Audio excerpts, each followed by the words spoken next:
Peoples party کے chairman Bilawal Bhutto Zardari سفارتی mission مکمل کرنے کے بعد پاکستان واپس پہنچ گئے، جہاں کراچی ایئرپورٹ پر ان کا پرتپاک استقبال کیا گیا۔ کراچی کا نعرہ، کراچی کا نعرہ، یہ سندھ ہے سارا، یہ سندھ ہے سارا۔ اولڈ جناح ٹرمینل پر جلسے کا بھی انعقاد کیا گیا۔ Chairman Peoples Party Bilawal Bhutto Zardari نے جلسے سے خطاب کرتے ہوئے کہا کہ سب کا شکر گزار ہوں، آپ نے اتنی محبت سے استقبال کیا۔ صدر پاکستان وزیر اعظم کی اجازت سے میں نے پاکستان کی دنیا میں نمائندگی کی۔ میں پاکستان کی جانب سے دنیا بھر میں امن کا پیغام لے کر گیا۔ انہوں نے کہا کہ ہم نے ہر پلیٹ فارم پر کشمیر کی آواز اٹھائی۔ میں آپ سب کو مبارکباد دینا چاہوں گا کہ پاکستان نے جنگ کے دوران یہ دکھا دیا کہ ہاں، بھارت ہم سے 7 گنا بڑا ہے، مگر جس انداز سے ہمارا فوج نے، ہمارا افواج نے،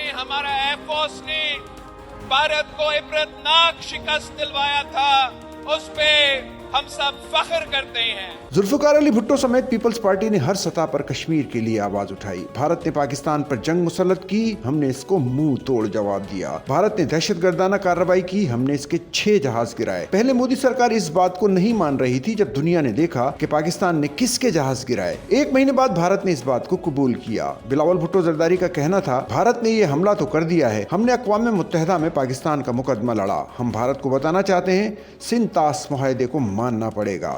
کشمیر سے کراچی تک دریا کا پانی آ رہا ہے، پاکستان کا پانی بند کرنے کی کوشش کی تو اس کو منہ توڑ جواب دیا جائے گا۔